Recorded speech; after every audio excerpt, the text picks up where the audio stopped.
पर्यावरणीय और नैतिक अभिशासन। पर्यावरणीय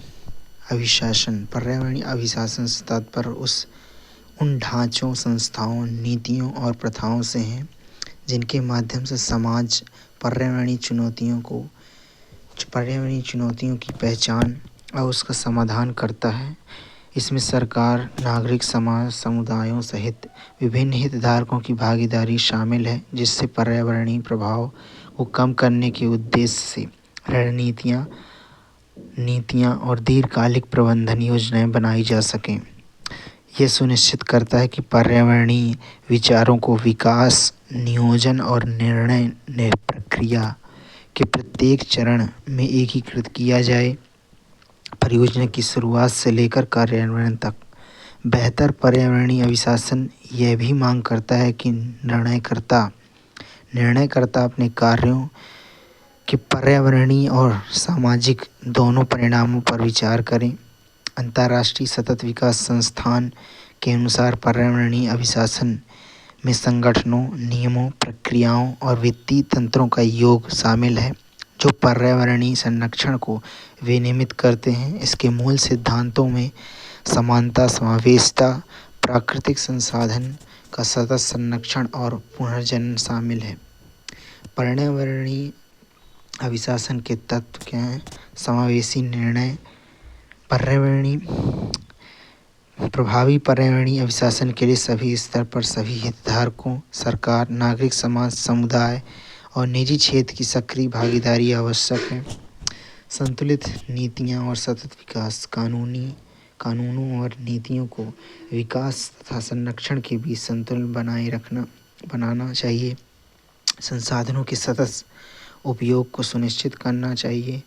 साथ ही मजबूत राजनीतिक और नौकरशाही नेतृत्व के माध्यम से अंतरपीढ़ीगत समानता को संबोधित करना चाहिए। पर्यावरणीय अभिशासन के प्रमुख सिद्धांत में एकीकरण। पर्यावरणीय विचारों को सभी निर्णय लेने की प्रक्रियाओं और गतिविधियों को शामिल किया जाना चाहिए। अंतर संबंध। शहरी केंद्रों, समाजों, अर्थव्यवस्थाओं और अभिशासन के पर्यावरण के साथ अंतर संबंध को पहचानना। परस्पर निर्भरता। व्यक्तियों और उसके संबंध पारस्परिक तंत्र के बीच पारस्परिक निर्भरता पर जोर देना। संक्रमण। रेखीय अस्पष्ट तंत्र से पुनर्चक्रण, पुनर्योजी दृष्टिकोण परिवर्तन का समर्थन करना। भारत में पर्यावरणीय नीतियाँ उसका क्रियान्वयन। स्थिरता के लिए नीतिगत ढांचा। राष्ट्रीय पर्यावरण नीति 2006 और जलवायु परिवर्तन पर राष्ट्रीय कार्य योजना 2008 सौर ऊर्जा तथा जल संरक्षण जैसे मिशनों के माध्यम से सतत विकास और जलवायु प्रतिक्रिया का मार्गदर्शन करती है।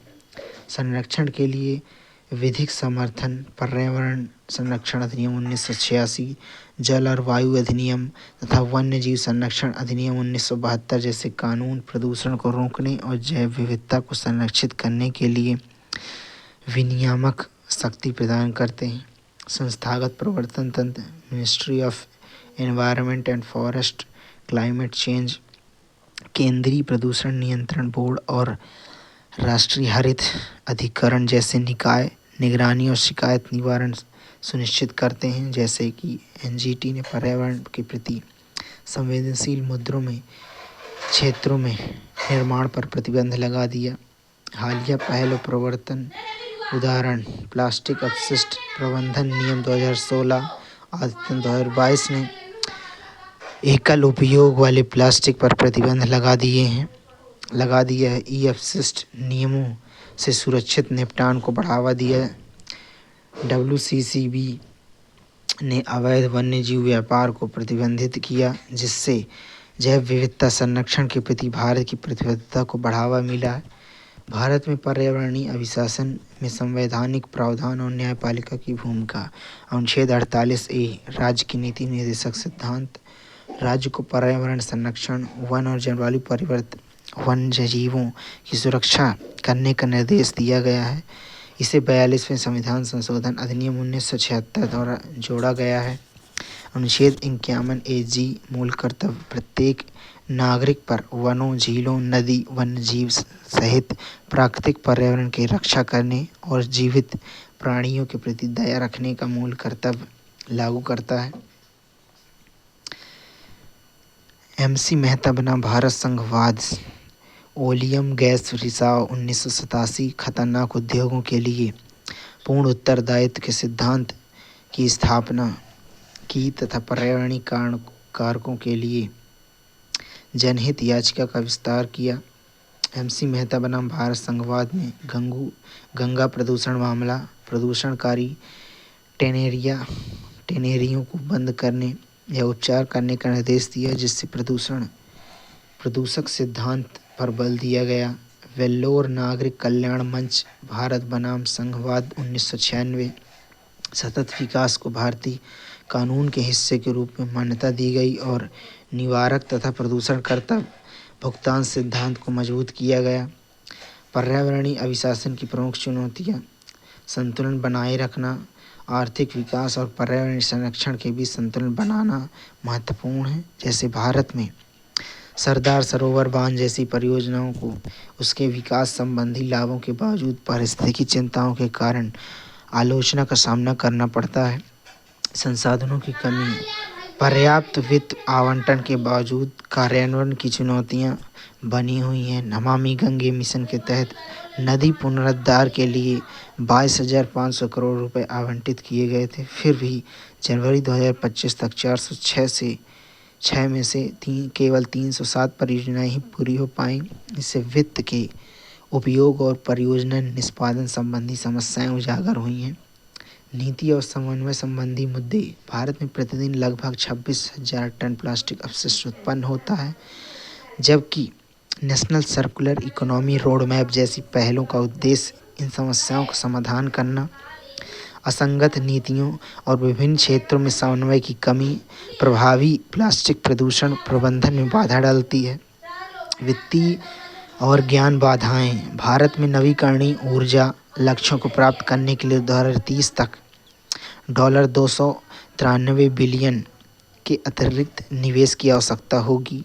हालांकि वित्तीय बाधाएं और हरित वित्तपोषण तंत्र तक सीमित पहुंच पर्यावरणीय ऊर्जा परियोजनाओं को बढ़ाने के लिए महत्वपूर्ण चुनौती प्रस्तुत करती है। जटिल प्रणालियों की सीमित समझ, जलवायु नीति में समन से अनुकूलन की ओर भारत का बदलाव जलवायु परिवर्तन के प्रभावों को संबोधित करने की जटिलताओं को दर्शाता है। हालांकि मजबूत अनुकूलन रणनीतियों की अनुपस्थिति और स्थलीय जलवायु प्रभावों को सीमित समझ प्रभावी नीति निर्माण और कार्यान्वयन में बाधा डालती है। आगे की राह क्या है? संस्थागत क्षमता और प्रवर्तन को मजबूत करना, प्रदूषण नियंत्रण बोर्ड के लिए संसाधन विस्तार, पर्यावरण नियमों की निगरानी और प्रवर्तन में सुधार के लिए राज्य प्रदूषण नियंत्रण बोर्डों में कम कर्मचारियों तथा और कम वित्त पोषण की समस्या का समाधान करें। व्यापक जलवायु नीतियों को लागू करें। जलवायु परिवर्तन के प्रतिकूल प्रभावों के खिलाफ अधिकार की सर्वोच्च न्यायालय की मान्यता द्वारा उजागर किए गए जलवायु कार्यवाही के लिए एक स्पष्ट रूपरेखा प्रदान करते हुए एक एकीकृत राष्ट्रीय जलवायु कानून विकसित करें। सतत विकास प्रथाओं को बढ़ावा दें। हरित बुनियादी ढांचे का विस्तार, कार्बन उत्सर्जन को कम करने तथा सतत परिवहन को बढ़ावा देने के लिए इलेक्ट्रॉनिक राजमार्गों के विकास जैसे पर्यावरण के अनुकूल बुनियादी ढांचे परियोजनाओं में निवेश करें।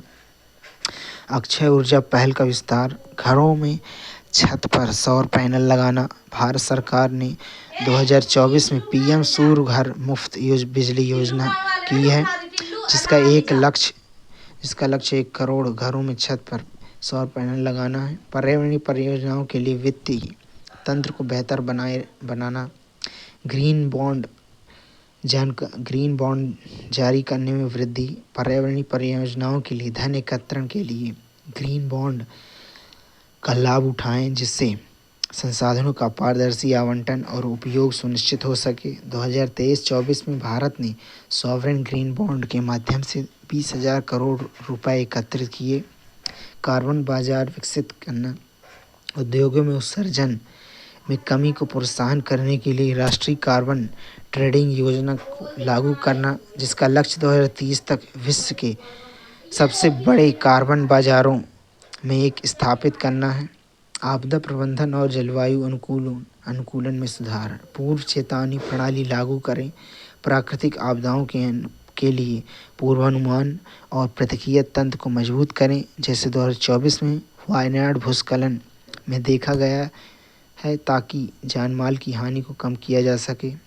जलवायु अनुकूल बुनियादी ढांचे में निवेश, जलवायु जोखिम आकलन को नियोजन प्रक्रियाओं में शामिल करते हुए चरम मौसमी घटनाओं का सामना करने में सक्षम बुनियादी ढांचे का निर्माण करें। सतत विकास लक्ष्य और भारत सतत विकास लक्ष्य वर्ष 2030 तक विश्वव्यापी विकास के लिए एक असाधारण महत्वाकांक्षी और सर्वव्यापी एजेंडे की रूपरेखा तैयार करते हैं। भारत सरकार ने नीतियों, योजनाओं, कार्यक्रमों में एसडीजी सतत विकास लक्ष्य को एकीकृत करने के लिए कई सक्रिय उपाय किए हैं।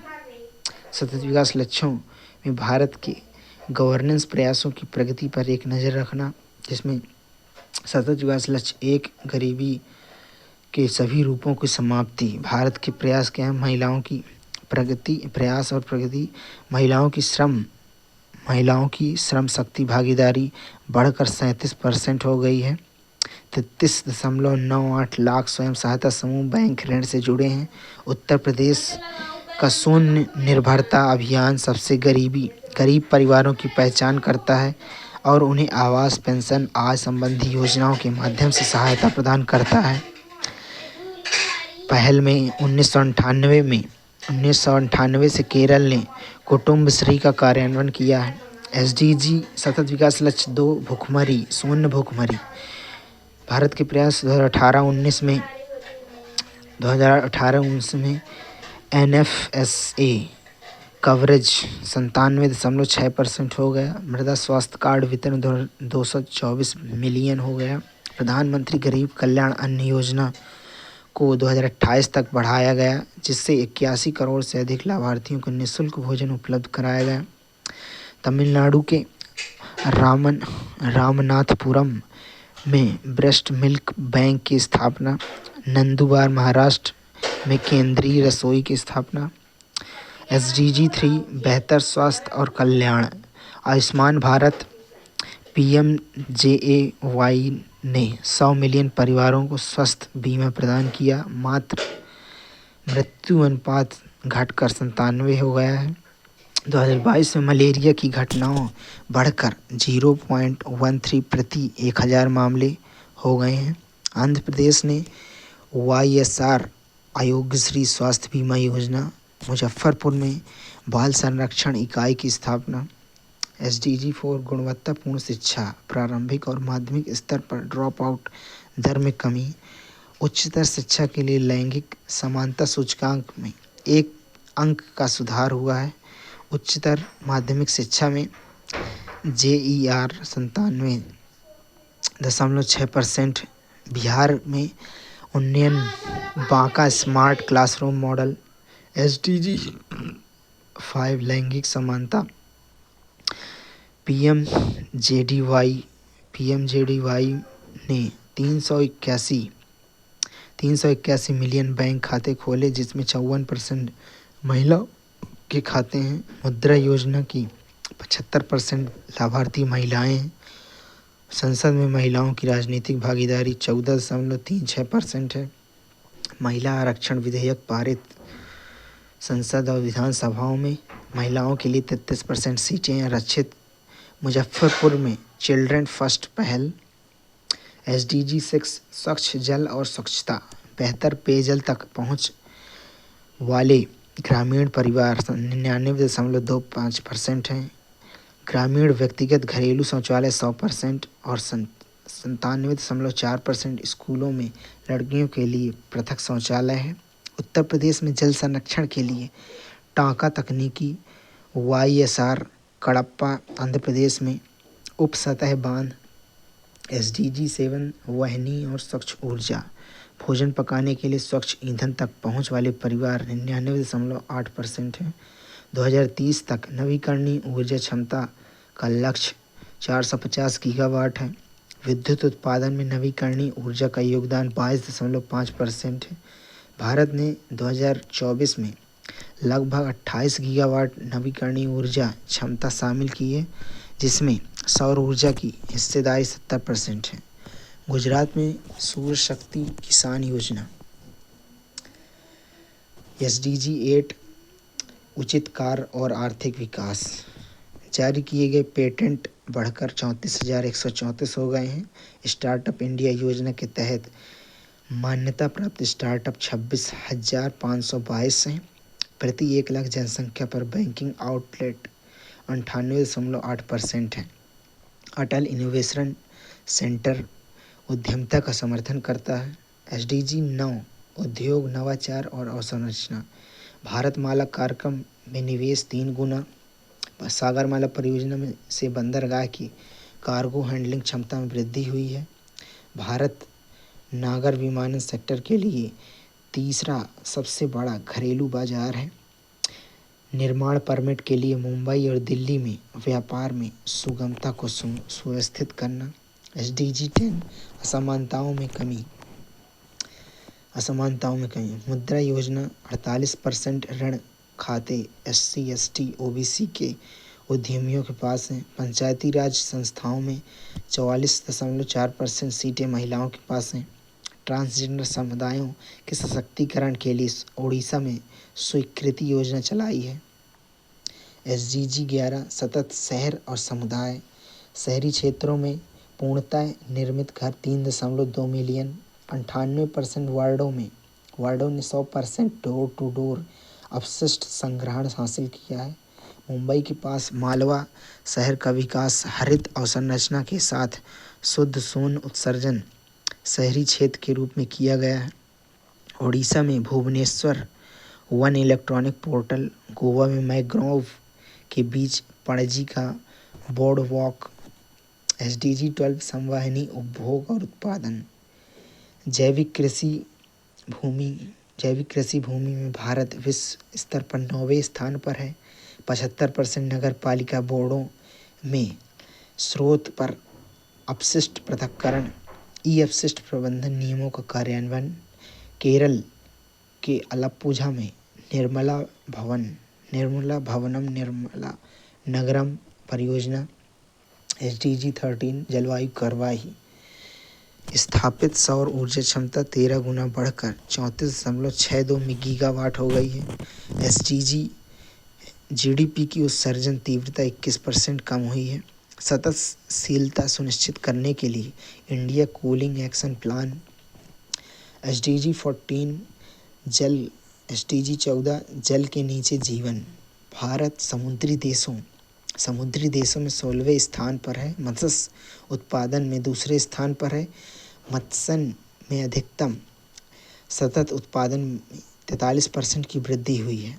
महाराष्ट्र में सिंधुदुर्ग मुख्य धारा परियोजना। SDG 15 भूमि पर जीवन। वनीकरण पहल के तहत 1.69 मिलियन हेक्टेयर भूमि। वर्ष 2030 तक 26 मिलियन हेक्टेयर भूमि बहाली का लक्ष्य है। वनारोपण प्रयासों से हरित आवरण भूमि क्षेत्र के 25% तक बढ़कर वन संरक्षण के लिए CAMPA निधियों का उपयोग किया गया। सतत राजमार्ग के लिए हरित राजमार्ग नीति। SDG 16 शांति न्याय और सशक्त संस्थाएं। SDG 16 शांति न्याय और सशक्त संस्थाएं हैं। 90% से अधिक लोग आधार में नामांकित हैं। समग्र अपराध दर में कमी आई है। ई-कोर्ट का विस्तार और न्यायिक प्रक्रियाओं का डिजिटलीकरण हुआ है। सिमडेगा झारखंड में पुलिस अंकल ट्यूटोरियल कार्यक्रम चलाया गया। SDG 17 लक्ष्यों के लिए साझेदारी। भारत ने संसाधन एकत्रीकरण के लिए कर GDP अनुपात बढ़ाया है। 65 देशों को 306 से अधिक लाइन ऑफ क्रेडिट प्रदान की है। G20 में भारत का नेतृत्व और डिजिटल सार्वजनिक अवसंरचना को बढ़ावा देने के लिए वैश्विक साझेदारी के साथ सहयोग, सौर परियोजना को बढ़ावा देने के लिए अंतर्राष्ट्रीय सौर गठबंधन की स्थापना, एसडीजी इंडिया इंडेक्स महत्वपूर्ण राष्ट्रीय संकेतकों के आधार पर सभी राज्यों, केंद्र शासित प्रदेशों की प्रगति की निगरानी करता है। ये भारत सरकार द्वारा कार्यान्वित हस्तक्षेपों और कार्यक्रमों के परिणामों के संबंध में उनकी गति का मूल्यांकन करता है।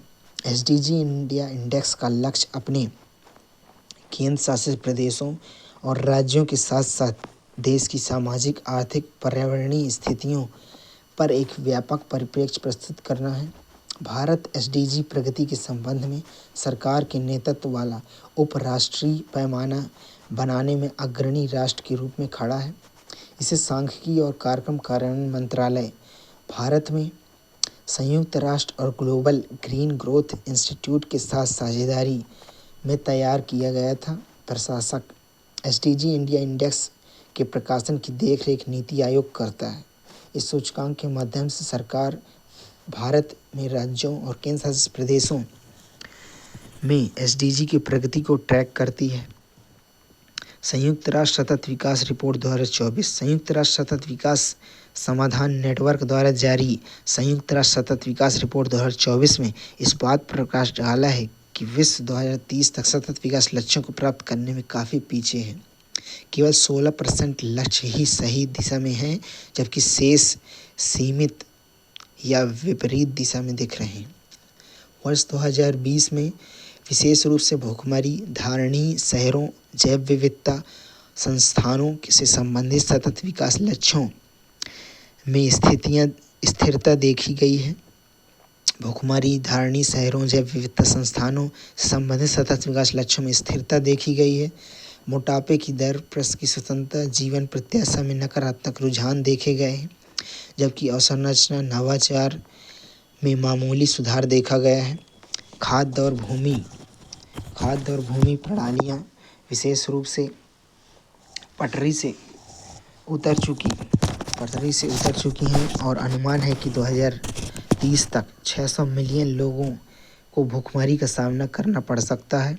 कृषि और भूमि उपयोग से होने वाले उत्सर्जन वैश्विक ग्रीन हाउस गैस उत्सर्जन में लगभग एक चौथाई का योगदान करते हैं। भारत 64 के स्कोर के साथ 109वें स्थान पर है, जबकि इसके लगभग 30% एसडीजी लक्ष्य सही दिशा में है। अन्य 30% में गिरावट देखी गई है। भारत में एसडीजी लक्ष्य 1 गरीबी उन्मूलन, एसडीजी लक्ष्य 4 गुणवत्तापूर्ण शिक्षा, एसडीजी लक्ष्य 12 उत्तरदायी उपभोग, एसडीजी लक्ष्य 13 जलवायु कार्यवाही में अपेक्षाकृत बेहतर प्रदर्शन किया है। भारत को सांख्यिकीय प्रदर्शन सूचकांक में भी 74.5 अंक मिले हैं, जो सतत विकास लक्ष्य की प्रगति की दिशा में प्रगति की निगरानी करने के मध्यम राष्ट्रीय क्षमता को दर्शाता है। पर्यावरण शासन और सतत विकास संबंध, आर्थिक, पर्यावरण और सामाजिक उद्देश्यों का एकीकरण। पर्यावरणीय शासन वर्तमान और भावी पीढ़ियों के लिए पारिस्थितिकी संरक्षण के साथ विकास को संतुलित करता है। उदाहरण के लिए जलवायु परिवर्तन पर राष्ट्रीय कार्य योजना, कृषि, जल और ऊर्जा जैसे क्षेत्रों में पर्यावरणीय चिंताओं को समन्वित करता है। विकेंद्रीकरण और सहभागितापूर्ण शासन, संसाधन प्रबंधन, निर्णय लेने में स्थानीय समुदायों को सशक्त बनाना, जैसे संयुक्त वन प्रबंधन। समानता और अंतरपीढ़ीगत न्याय, इसमें अंतरपीढ़ीगत आदिवासी अधिकार और अंतरपीढ़ीगत समानता दोनों पर विचार किया है। उदाहरण के लिए वन अधिकार अधिनियम 2006 पारंपरिक वनवासियों के अधिकारों को स्वीकार करता है, जिससे पर्यावरण संरक्षण को सामाजिक न्याय के साथ जोड़ा गया है। प्रदूषण भुगतान और ऐतिहासिक सिद्धांत, हरित प्रथाओं के लिए जवाबदेही और निवारक कार्रवाई को बढ़ावा देता है। उदाहरण के लिए राष्ट्रीय हरित अधिकरण एनजीटी बुनियादी ढांचे और औद्योगिक परियोजनाओं में पर्यावरणीय जवाबदेही को लागू करता है। सतत और समावेशी विकास को बढ़ावा देने में शासन की भूमिका। सतत बुनियादी ढांचा विकास, नवीकरणीय ऊर्जा और हरित अवसंरचना में निवेश।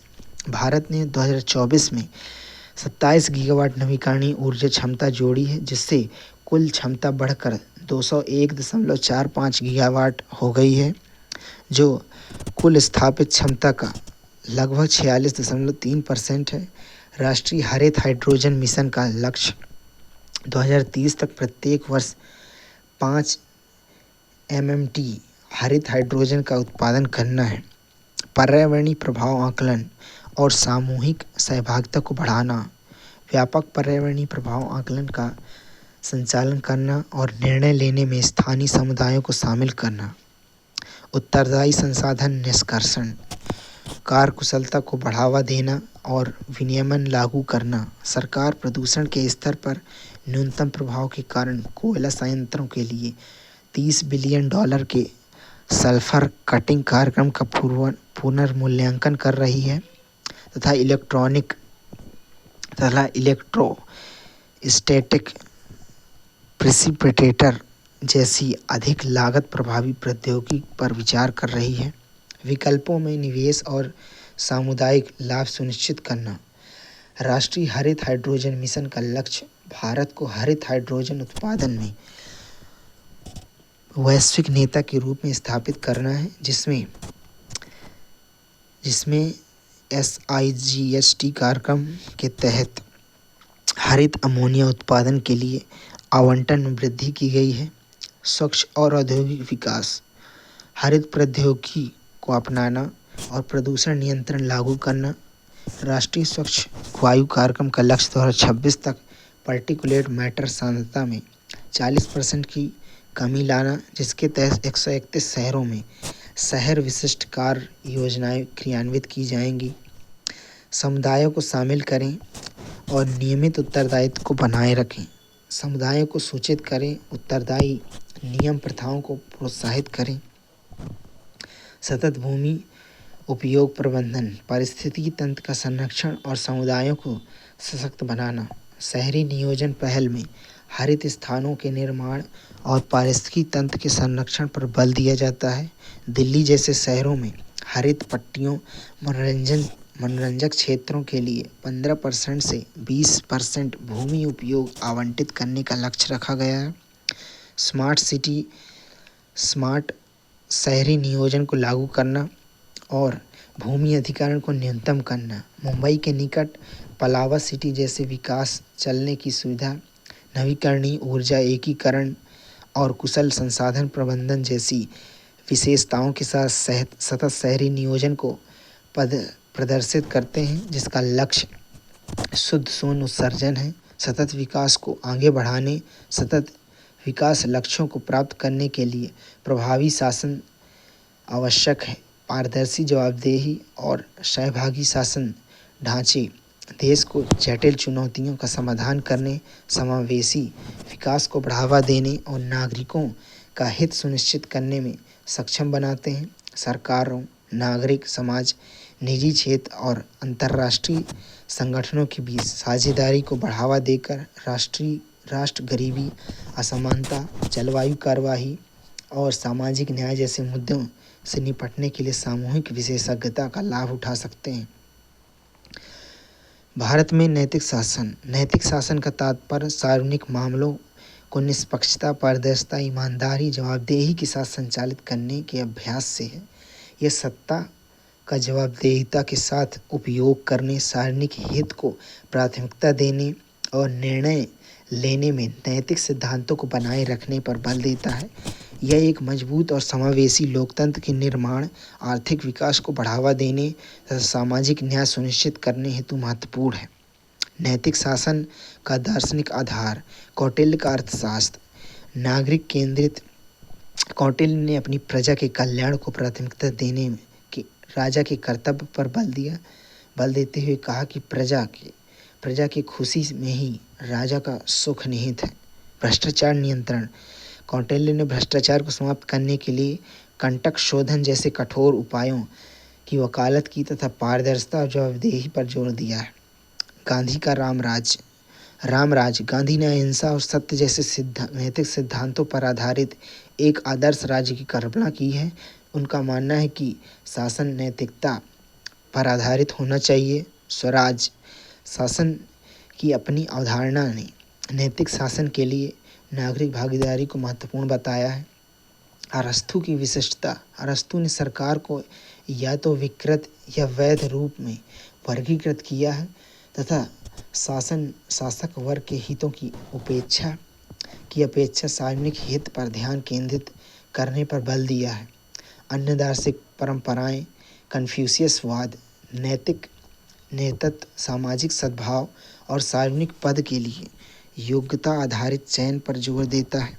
जॉन लॉक और सामाजिक अनुबंध का सिद्धांत शासितों की सहमति व्यक्तिगत अधिकारों के संरक्षण पर प्रकाश डालता है। उपयोगितावाद अधिकतम लोगों के अधिकतम सुख की बात करता है।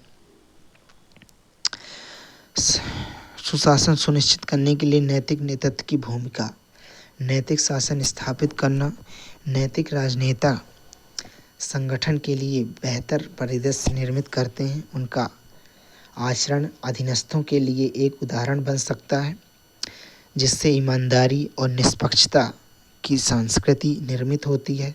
उदाहरण के लिए मेट्रो मैन ऑफ इंडिया के नाम से मशहूर ई श्रीधरन ने सार्वजनिक सेवा में उच्च नैतिक मानकों को बनाए रखा है, जिसमें दिल्ली मेट्रो परियोजना का समय पर और भ्रष्टाचार मुक्त निष्पादन सुनिश्चित हुआ।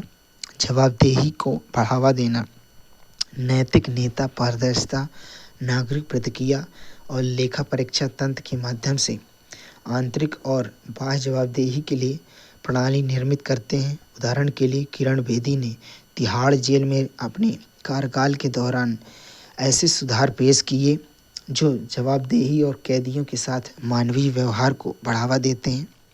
समानता और सामाजिक न्याय का समर्थन, नैतिक नेतृत्व सुनिश्चित करता है कि नीतियाँ निहित स्वार्थों का पक्ष न लें बल्कि निष्पक्षता पर आधारित हों, खासतौर पर कमजोर तबके के लिए। जैसे महात्मा गांधी ने सर्वोदय सभी का कल्याण के विचार के उदाहरण दिया कि कैसे नैतिक नेतृत्व समावेशी शासन का मार्गदर्शन कर सकता है। संस्था निर्माण, नैतिक नेता ऐसी संस्थाओं के निर्माण में योगदान देते हैं जो उनके कार्यकाल के बाद भी बनी रहती हैं तथा संगठनात्मक संरचनाओं में मूल्यों को समाहित करती हैं। भारतीय शासन में नैतिक मुद्दे, अधिकारों का दुरुपयोग, अधिकारियों द्वारा अधिकारों का दुरुपयोग, पक्षपातपूर्ण निर्णय लेना या संसाधनों का दुरुपयोग करना विश्वास को कम करता है। हाल ही में आई रिपोर्ट में कानूनी प्रक्रियाओं को दरकिनार करके सरकारी अधिकारियों द्वारा अनधिकृत भूमि अधिग्रहण का हवाला दिया गया। लापरवाही और कर्तव्य का निर्वहन करना, सरकारी कर्मचारियों की विफलताओं के कारण कुशलता और नुकसान होता है। हाल की घटनाओं में स्वास्थ्य सेवा कर्मियों द्वारा अपने कर्तव्यों की अनदेखी करना शामिल है, जिसके परिणाम स्वरूप खराब स्वास्थ्य देखभाल जैसी समस्याएं उत्पन्न हुई हैं। रिश्वतखोरी और भ्रष्टाचार, प्रमुख मामले में उच्च स्तरीय अधिकारियों द्वारा अनुबंध देने के लिए रिश्वत लेना शामिल है, जिसमें निष्पक्ष प्रतिस्पर्धा सार्वजनिक कल्याण को नुकसान पहुंचाता है। आत्मसंतुष्टि और प्रेरणा की कमी, कई अधिकारी सार्वजनिक सेवा की तुलना में व्यक्तिगत लाभ को प्राथमिकता देते हैं। सर्वेक्षणों में व्यापक असंतोष का पता चलता है। मान्यता और प्रोत्साहन की कमी को प्रोत्साहित करने वाले कारकों के रूप में उद्धृत किया गया है। संरक्षण और पक्षपात, नियुक्तियों में भाई भतीजावाद, पक्षपात पारदर्शिता को कमजोर करते हैं। हालिया विवादों में राजनीतिक नेताओं द्वारा योग्यता के बजाय व्यक्तिगत संबंधों के आधार पर अयोग्य व्यक्तियों की नियुक्ति करना शामिल है। अत्यधिक गोपनीयता और पारदर्शिता का अभाव, निर्णय लेने में अस्पष्टता, जवाबदेही बाधा डालती है। सार्वजनिक परियोजनाओं के बारे में महत्वपूर्ण जानकारी को रोकने के उदाहरण हितों के टकराव संबंधी चिंताएं उत्पन्न करते हैं। भाई भतीजावाद सगे संबंधियों की नियुक्ति योग्यता को दरकिनार कर देती है। हाल के मामलों में प्रभावशाली व्यक्तियों ने अपने प्रभाव का इस्तेमाल करके करके अपने करीबी सहयोगियों के लिए अनुबंध या पद सुरक्षित कर दिए हैं। सहानुभूति और करुणा की कमी, जनता की ज़रूरतों के प्रति असंवेदनशीलता के परिणाम स्वरूप अन्यायपूर्ण परिणाम सामने आए हैं। हाल ही में आई रिपोर्ट में संकट के दौरान कमज़ोर समुदायों के प्रति अधिकारियों की उदासीनता को उजागर किया गया है। भारत में नैतिक शासन को बढ़ावा देने के लिए उठाए गए कदम, संसद के प्रति जवाबदेही, प्रशासनिक राजनीतिक कार्यपालिका के प्रति जवाबदेह होते हैं जो संसद के प्रति जवाबदेह, जैसे कि मार्च 2024 में CAG की रिपोर्ट में कई राज्यों के PM पोषण योजना की कार्यान्वयन में अनियमितताओं को चिन्हित किया गया है, जिस पर संसद में व्यापक बहस हुई। मंत्रियों के लिए आचार संहिता संघ और राज्य दोनों स्तरों पर मंत्रियों पर लागू होती है तथा संसदीय समितियों द्वारा आचार संहिता के लिए सिफारिशें सुझाई जाती हैं। आचार समितियां राज्यसभा और लोकसभा दोनों में आचार समितियां हैं जो सांसदों के नैतिक आचरण की निगरानी करती हैं। 2023 के अंत में एक सांसद द्वारा कथित आचरण उल्लंघन की लोकसभा आचार समिति की समीक्षा ने सांसदों के बीच नैतिक मानकों के बनाए रखने में संस्थागत भूमिका को दर्शाया। हितों का टकराव, संसद के दोनों सदनों में हितों का अनिवार्य प्रकटीकरण पारदर्शिता सुनिश्चित करता है तथा सदस्यों को किसी भी व्यक्तिगत आर्थिक हितों की पोषण करना आवश्यक होता है। सिविल सेवकों के लिए आचार संहिता, सिविल सेवक निजी हितों को सरकारी नियमों को प्रभावित करने से रोकने के लिए एक निर्धारित आचार संहिता का पालन करते हैं। भ्रष्टाचार की जांच हेतु विधिक तंत्र, भ्रष्टाचार निवारण अधिनियम 1988, बेनामी लेन देन अधिनियम 1988, धन शोधन निवारण अधिनियम 2000 जैसे कानून भ्रष्टाचार से निपटते हैं। सूचना का अधिकार अधिनियम 2005, यह अधिनियम नागरिकों को सरकारी सूचनाओं तक पहुंच प्रदान करके सहभागी शासन और लोकतंत्र को बढ़ावा देता है। उदाहरण के लिए जनवरी 2024 में RTI अपील ने कुछ जिलों में PM किसान फंड के वितरण में देरी खुलासा किया। लोकपाल और लोकायुक्त अधिनियम 2013, वर्ष 2024 में लोकपाल को 500 से अधिक शिकायतें प्राप्त हुई जो भ्रष्टाचार विरोधी संस्थाओं में जनता की बढ़ती जागरूकता और विश्वास को दर्शाती है। हालांकि लोकपाल पीठ में नियुक्तियों में देरी की नागरिक समाज द्वारा आलोचना की गई है। विसिल ब्लोवर प्रोटेक्शन एक्ट 2014 2023 में PSU के मामले में सामने आया, जिसमें एक आंतरिक विसिल ब्लोवर ने खरीद संबंधी अनियमितताओं को उजागर किया, जिसके कारण केंद्रीय सतर्कता आयोग द्वारा जांच की गई। हालांकि सुरक्षा की कमी ने अधिनियम के कमजोर क्रियान्वयन संबंधी प्रश्न खड़े किए। सतर्कता और जांच ढांचा, केंद्रीय सतर्कता आयोग केंद्र सरकार के अधीन सतर्कता गतिविधियों की देखभाल करता है और भ्रष्टाचार की शिकायतों की प्रारंभिक जांच करता है। केंद्रीय अन्वेषण ब्यूरो भ्रष्टाचार विरोधी आर्थिक अपराध और विशेष अपराधों की जांच करता है। केंद्रीय अन्वेषण ब्यूरो भ्रष्टाचार विरोधी अपराध, आर्थिक अपराध, विशेष कार्य अपराधों की जांच करता है। राष्ट्रीय जांच एजेंसी भारत की संप्रभुता, सुरक्षा, अखंडता, विदेशी संबंधों को प्रभावित करने वाले अपराधों की जांच करती है। सार्वजनिक सेवा वितरण अधिकार कानून, राज्यों ने सार्वजनिक सेवा गारंटी अधिनियम लागू किए हैं जो नागरिकों को समय पर सार्वजनिक सेवाएं और शिकायत निवारण की गारंटी देते हैं, जवाबदेही और दक्षता को बढ़ावा देते हैं। उदाहरण के लिए मध्य प्रदेश में लोक सेवा गारंटी अधिनियम 2023-24 में 2 करोड़ से अधिक आवेदनों को संभाला, जिसमें 90% समय पर समाधान दर थी, जो सुशासन और सार्वजनिक सेवा की जवाबदेही को दर्शाता है। आगे की राय क्या है? हालांकि भारत ने अपने इस नैतिक ढांचे को मजबूत करने की दिशा में सराहनीय कदम उठाए, लेकिन चुनौतियों को पूरी तरह समाधान करने, स्थायी प्रगति सुनिश्चित करने के लिए आगे कार्रवाई की आवश्यकता है। इसमें कानूनी ढांचे और जवाबदेही तंत्र को मजबूत करना, स्पष्टता और व्यापकता सुनिश्चित करें जिसकी कानून स्पष्ट रूप से परिभाषित हो, आसानी से समझ में आ सके। जवाबदेही तंत्र अनैतिक आचरण के लिए स्पष्ट परिणामों की रूपरेखा तैयार करे। प्रबंधन पद्धतियां और विसिल ब्लोअर संरक्षण को बढ़ावा। भ्रष्टाचार विरोधी प्रशिक्षण अधिकारियों को भ्रष्टाचार की पहचान करने, उसकी रिपोर्ट करने हेतु सक्षम बनाना। आंतरिक अनुपालन प्रणालियां नैतिक आचरण के लिए मजबूत प्रणालियां स्थापित करें। विसिल ब्लोअर संरक्षण कानूनों को मजबूत करें और गुमनाम रिपोर्टिंग चैनल प्रदान करें। सुदृढ़ सत्यनिष्ठा जांच का कार्यान्वयन और अनुशंसाओं पर ध्यान देना। नियमित मूल्यांकन कमजोरियों की पहचान करने के लिए नियमित मूल्यांकन करें। सक्रिय उपाय लेखा परीक्षा निष्कर्षों के आधार पर निवारक कार्यवाही लागू करें। सिफारिशों पर विचार चुनावों के आंशिक राज्य वित्त पोषण जैसे सुझावों पर कार्यवाही करें। कठोर उपायों द्वारा भ्रष्टाचार पर नियंत्रण। संपत्ति की जब्ती भ्रष्ट आचरण को रोकने के लिए जब्ती के दायरे का विस्तार करें। शीघ्र सुनवाई त्वरित कार्रवाई के लिए न्यायिक प्रक्रियाओं को स्थापित करना। भ्रष्टाचार के लिए क्षतिपूर्ति भ्रष्ट अधिकारियों को वित्तीय रूप से जवाबदेह ठहराया जाएगा।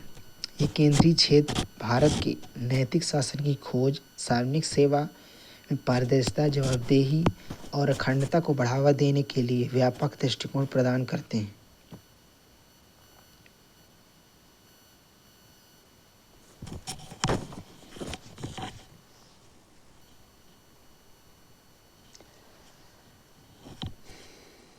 नागरिक चार्टर एक दस्तावेज है जो सेवाओं के मानक, सूचना, विकल्प, परामर्श और गैर भेदभाव पहुंच, शिकायत निवारण, भ्रष्टाचार और धन की उपयोगिता के संबंध में अपने नागरिकों के प्रति संगठन की प्रतिबद्धता पर ध्यान केंद्रित करने के लिए एक व्यवस्थित प्रयास का प्रतिनिधित्व करता है। यह वर्ष 1997 में यूके के प्रधानमंत्री जॉन मेयर के अधीन यूनाइटेड किंगडम में विकसित किया हुआ था। भारत ने कार्मिक, लोक शिकायत और पेंशन मंत्रालय में प्रशासनिक सुधार और लोक शिकायत विभाग केंद्र सरकार, राज्य सरकार और केंद्र शासित प्रदेशों में नागरिक चार्टर तैयार करने और संचालित करने के प्रयासों का समन्वय करता है। यह चार्टर के निर्माण, कार्यान्वयन के साथ उसके मूल्यांकन के लिए दिशा निर्देश प्रदान करता है। नागरिक चार्टर के घटक में अच्छे नागरिक चार्टर संगठन का विजन और मिशन का वक्तव्य देते हैं, संगठन द्वारा किए गए व्यवसाय का विवरण देते हैं, नागरिकों या ग्राहकों का विवरण देते हैं।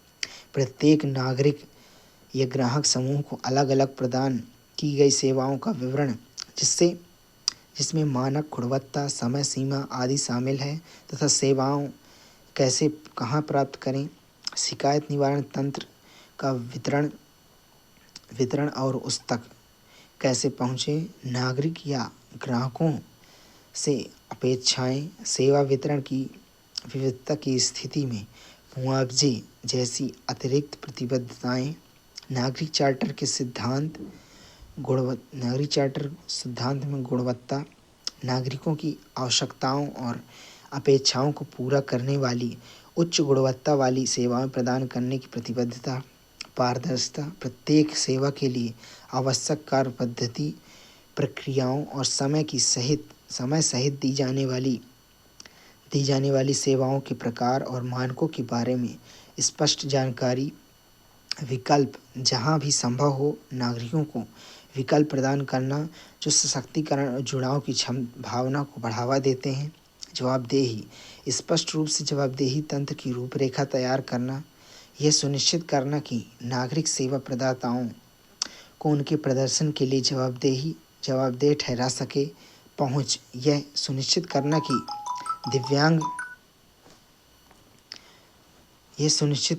कि दिव्यांग और हाशिए पर रहने वाले समुदायों सहित सभी नागरिक बिना किसी भेदभाव के आसानी से सेवा तक पहुंच सकें। शिकायत निवारण का यह मानक सेवा विफलताओं या चूक के संबंध में नागरिकों की चिंताओं और शिकायतों को दूर करने के लिए एक कुशल और उत्तरदायी शिकायत निवारण तंत्र की स्थापना करना। नागरिक चार्टर की विशेषताएं क्या है? सेवा वितरण के लिए मानक समूह चार्टर को स्पष्ट सेवा गुणवत्ता मानक प्रदान करना ताकि लोगों को पता चले कि उन्हें सेवा प्रदाता से क्या उम्मीद करनी चाहिए। ये मानक उचित, विश्वसनीय, अवलोकनीय, सटीक, समयबद्ध तरीके से होने चाहिए। सेवा वितरण के विषय में स्पष्टता और जानकारी उपयोगकर्ताओं को सही समय पर और सही जगह पर सटीक और संक्षिप्त जानकारी तक पहुंच प्राप्त होनी चाहिए। नागरिक चार्टर में आम आदमी को सरल भाषा में उपलब्ध संसाधनों के बारे में पूर्ण और विस्तृत विवरण प्रदान करना चाहिए। उपयोगकर्ताओं के साथ विकल्प और संचार जहाँ भी संभव हो चार्टर को उपभोक्ताओं को सेवाओं का विकल्प प्रदान करना, सेवा अपेक्षाओं को स्थापित करने और सेवा विवरण की निरंतरता सुनिश्चित करने के लिए सेवा के उपयोगकर्ताओं से लगातार और व्यवस्थित आधार पर परामर्श किया जाना चाहिए। सेवा वितरण में निष्पक्षता और सहयोग चार्टर मैत्रीपूर्ण और सचेत सार्वजनिक सेवा की संस्कृति की स्थापना में सहायता करेगा। नागरिकों की शिकायतों उसके निवारण का प्रावधान उच्च गुणवत्ता वाली सेवा प्रदान करने, शिकायतों को प्रभावी ढंग से प्रबंधित करने के बीच घनिष्ठ संबंध, शिकायतों पर प्रतिक्रिया देकर तथा प्रोत्साहित करके शिकायत के कारणों को कम किया जा सकता है। सेवा प्रदाता शिकायतों के संबंध में रुझान या प्रवृत्तियों को पहचान कर संरचनात्मक और नियत मुद्दों का समाधान कर सकते हैं। भारत में नागरिक चार्टर आंदोलन की प्रगति। प्रारंभिक कदम 1997 में भारत में नागरिक चार्टर को लागू करने का निर्णय 1997 के मुख्यमंत्रियों के सम्मेलन के दौरान लिया गया, जिसमें स्वास्थ्य, शिक्षा, परिवहन आदि जैसे महत्वपूर्ण सार्वजनिक संपर्क वाले क्षेत्रों पर बल दिया गया। विधायी कदम 2011 में नागरिक चार्टर विधेयक 2011 का उद्देश्य चार्टर को वैधानिक समर्थन देना था। इसमें 6 महीने के भीतर अनिवार्य निर्माण और गैर अनुपालन के लिए दंडात्मक प्रावधान 50,000 तक प्रस्ताव था। हालांकि विधेयक समाप्त हो गया और इसे अधिनियमित नहीं किया गया। सरकारी प्लेटफॉर्म विभिन्न मंत्रालयों, विभागों के चार्टर को एकत्रित करते हुए एक केंद्रीकृत ऑनलाइन रिपॉजिटरी विकसित की गई, जिसमें दृश्यता और तुलना में सुधार हुआ है। मॉडल पंचायत नागरिक चार्टर 2021 पंचायती राज मंत्रालय द्वारा जारी यह चार्टर 29 क्षेत्रों में सेवा वितरण को कवर करता है। स्थानीय शासन को सतत विकास लक्ष्यों से जोड़ता है, विशेष रूप से ग्रामीण सेवा वितरण में प्रासंगिक है। उदाहरण के लिए 2023-24 में केरल और हिमाचल प्रदेश ने कई ग्राम पंचायतों में एक मॉडल को अपनाया और इसे विश्वसनीय सेवा वितरण प्राथमिकताओं के साथ संरेखित किया। नागरिक चार्टर के कार्यान्वयन में चुनौतियां क्या हैं? कानूनी आदेश का अभाव। वैधानिक समर्थन के बिना नागरिक चार्टर में प्रवर्तनीयता का अभाव है, जिससे अनुपालन स्वैच्छिक और विभिन्न विभागों में असंगत हो जाता है। सामान्यीकृत और दोहराव वाली सामग्री। कई चार्टर को बिना परिवर्तन के एक मंत्रालय से दूसरे मंत्रालय समान रूप से लागू किया जाता है, जिसमें विशिष्ट विभागीय आवश्यकताओं को संबोधित करने की उसकी प्रासंगिकता और प्रभावशीलता कम हो जाती है। भाषा और पहुंच संबंधी बाधाएं।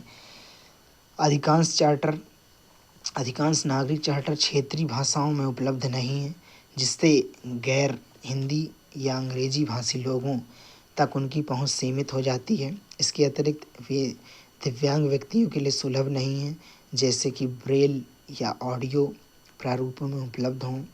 सार्वजनिक परामर्श का अभाव। नागरिकों को मसौदा तैयार करने के लिए प्रक्रिया में शायद ही कभी शामिल किया जाता है, जिसके कारण ऐसे चार्टर बनते हैं जो जनता की अपेक्षाओं या ज़मीनी व्यावसायिकताओं के अनुरूप नहीं होते। अनियमित संशोधन। कई चार्टर पुराने हो चुके हैं क्योंकि कई सेवाओं या नागरिक मांग को दर्शाने के लिए उनकी समय समय पर समीक्षा और संशोधन नहीं किया जाता है। कर्मचारियों को जागरूक करने और प्रशिक्षण देने में कमी। सरकारी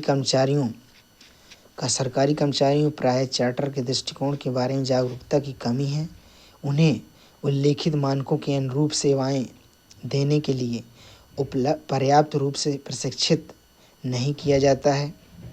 नागरिकों के बीच सीमित जागरूकता। चार्टर के तहत नागरिकों को उसके अधिकारों के बारे में सूचित करने के लिए बहुत कम प्रयास या अभियान चलाए जाते हैं।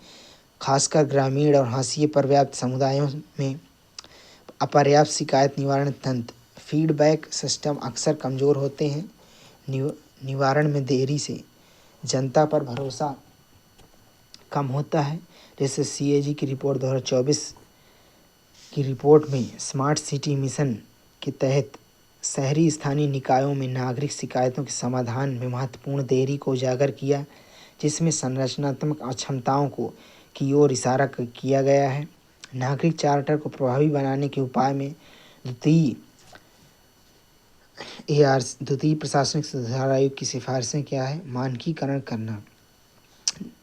नागरिक चार्टर में उल्लेखित मानकों को पूरा करने में चूक होने की रिपोर्ट में चार्टर के उपाय, दंड व मुआवजे का स्पष्ट उल्लेख होना चाहिए। व्यापक परामर्श प्रक्रिया। नागरिक चार्टर को संगठन के भीतर और संगठन एवं सिविल सोसाइटी के बीच अधिवक्ता परामर्श के बाद तैयार किया जाना चाहिए। पर्याप्त शिकायत निवारण तंत्र। चूक के मामले में सिटीजन चार्टर या नागरिक चार्टर में स्पष्ट रूप से राहत दी जानी चाहिए। यदि संगठन वादा किए गए सेवा प्रदाता मानकों पर सेवा प्रदान करने में चूक जाता है तो वह राहत प्रदान करने के लिए बाध्य है। एक आकार सभी के लिए उपयुक्त नहीं है। सरकारी संगठनों के बीच क्षमता, संसाधन, जिम्मेदारी समान नहीं है तथा नागरिक चार्टर को देश भर में उल्लेखनीय रूप से लागू करने की आवश्यकता है। दृढ़ प्रतिबद्धताएं।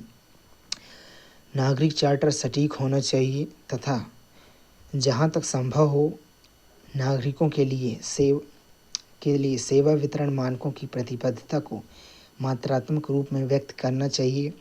आवश्यक मूल्यांकन। नागरिक चार्टर की नियमित रूप में समीक्षा और संशोधन किया जाना चाहिए। नागरिक चार्टर पर IIPA भारतीय लोक प्रशासन संस्थान की सिफारिशें। हितधारक परामर्श, प्रासंगिकता और स्वामित्व सुनिश्चित करने के लिए नागरिक चार्टर के प्रत्येक चरण में नागरिकों और कर्मचारियों को शामिल करें। कर्मचारी अभिविन्यास। नागरिक चार्टर के उद्देश्य और प्रमुख विशेषताओं के बारे में कर्मचारियों को प्रशिक्षित और उन्मुख करें। शिकायत डेटा प्रबंधन। उपभोक्ता शिकायतों और निवारण तंत्रों को ट्रैक और उनका विश्लेषण करने के लिए एक केंद्रीकृत डेटाबेस विकसित करें। जन जागरूकता। सार्वजनिक जागरूकता और भागीदारी बढ़ाने के लिए चार्टर का व्यापक प्रचार सुनिश्चित करें। समर्पित बजट। जागरूकता सृजन। चार्टर को प्रभावी ढंग से लागू करने के लिए समर्पित बजट आवंटित करें। अन्य उपाय में कानूनी ढांचे को मजबूत करना। परिवर्तनीयता सुनिश्चित करने के लिए नागरिक चार्टर को वैधानिक समर्थन प्रदान करना अनिवार्य है। 2011 में प्रस्तावित नागरिक चार्टर विधेयक का उद्देश्य सार्वजनिक प्राधिकरणों द्वारा चार्टर के प्रकाशन को अनिवार्य बनाना, गैर अनुपालन के लिए दंड निर्धारित करना, इस तरह के कानून को पुनर्जीवित करने और अधिनियमित करने में सार्वजनिक सेवा प्रदाताओं की जवाबदेही सुनिश्चित होगी। नागरिकों की गहन भागीदारी। चार्टर के निर्माण संशोधन में नागरिकों की सक्रिय भागीदारी सुनिश्चित करती है कि सेवाएं जनता की अपेक्षाओं के अनुरूप हो। उदाहरण के लिए पंचायती राज मंत्रालय ने स्थानीय आवश्यकताओं और सतत विकास लक्ष्यों के साथ सेवाओं को संरेखित करने के लिए परामर्श के माध्यम से विकसित एक आदर्श पंचायत चार्टर जारी किया। जागरूकता का विस्तार और पहुंच। नागरिक चार्टर के बारे में कई चैनल जैसे print media, radio, social media, सामुदायिक कार्यक्रम के माध्यम से जानकारी का प्रसार करने से सार्वजनिक जागरूकता में उल्लेखनीय वृद्धि हो सकती है। इसके अतिरिक्त ब्रेल ऑडियो संस्करण सहित क्षेत्रीय भाषाओं सुलभ प्रारूपों में चार्टर प्रस्तुत करना समावेशिता सुनिश्चित करता है। पहुंच और शिकायत निवारण के लिए प्रौद्योगिकी का लाभ। नागरिक चार्टर को डिजिटल बनाना, उन्हें ऑनलाइन प्लेटफॉर्म में एकीकृत करना नागरिकों को सुविधाजनक तरीके से जानकारी तक पहुंचने की अनुमति देता है। शिकायत ट्रैकिंग और फीडबैक लूप जैसी सुविधाओं के साथ मजबूत ऑनलाइन शिकायत निवारण तंत्र को लागू करना, मुद्दे का समय पर समाधान सुनिश्चित करना जैसे केंद्रीय लोक शिकायत निवारण और निगरानी प्रणाली नागरिकों को ऑनलाइन शिकायत दर्ज करने, उनकी शिकायत को ट्रैक करने में सक्षम बनाती है। सतत कार्यान्वयन और निगरानी।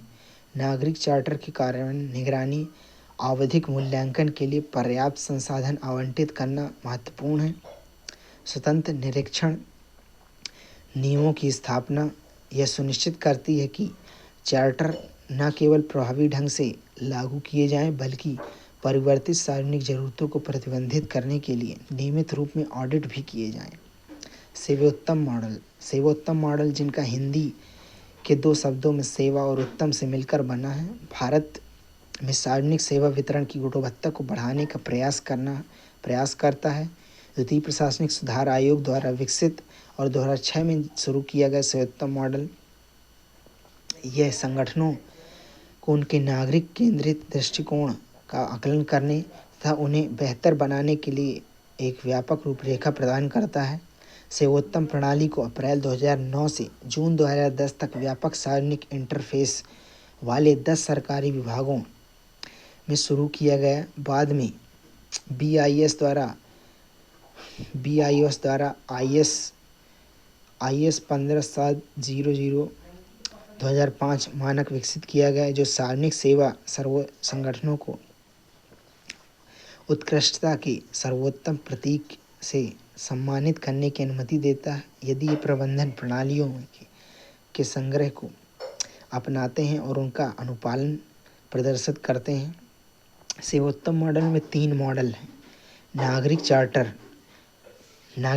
प्रभावी चार्टर कार्यान्वयन की आवश्यकता है जो लोगों के लिए फीडबैक प्रदान करने के लिए एक तंत्र बनाता है कि संगठन सेवा वितरण आवश्यकताओं को कैसे तय करते हैं। सार्वजनिक शिकायत निवारण तंत्र एक अच्छे शिकायत निवारण तंत्र की आवश्यकता है जो अंतिम निर्णय की परवाह किए बिना नागरिकों को संगठन द्वारा शिकायतों से निपटने के तरीकों के बारे में अधिक महसूस कराएं। सेवा डिलीवरी क्षमताएं संगठन में अनुकरणीय सेवा वितरण दक्षता तभी हो सकती है जब यह सफल सेवा डिलीवरी के लिए प्रमुख घटकों को अच्छी तरह से प्रबंधित करता है और लगातार वितरण को बढ़ावा देने के लिए अपनी क्षमता का निर्माण करता है। सेवोत्तम मॉडल के कार्यक्रम के 7 चरण। सेवोत्तम मॉडल कार्यान्वयन के लिए 7 महत्वपूर्ण चरणों की रूपरेखा तैयार करता है।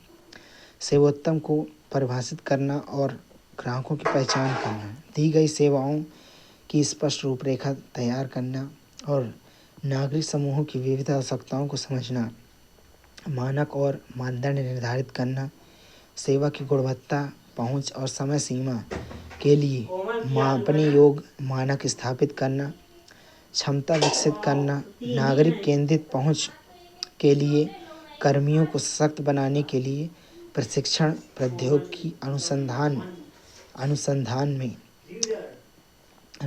में निवेश करना, मानकों को प्राप्त करने के लिए मानकों को प्राप्त करने के लिए प्रदर्शन करना, संगठनों के सभी स्तरों पर परिभाषित मानकों का पालन सुनिश्चित करना, प्रदर्शन की निगरानी करना, मानकों के अनुरूप प्रदर्शन को नियमित रूप में ट्रैक करना, पहचानी गई कमियों को तुरंत संबोधित करना, प्रभाव का मूल्यांकन, मॉडल की प्रभावशीलता और नागरिक संतुष्टि का प्रभाव आकलन करने के लिए स्वतंत्र मूल्यांकन करना, निरंतर सुधार, सेवोत्तम मॉडल में निरंतर सुधार और अनुकूलन के लिए डेटा और फीडबैक का उपयोग करना।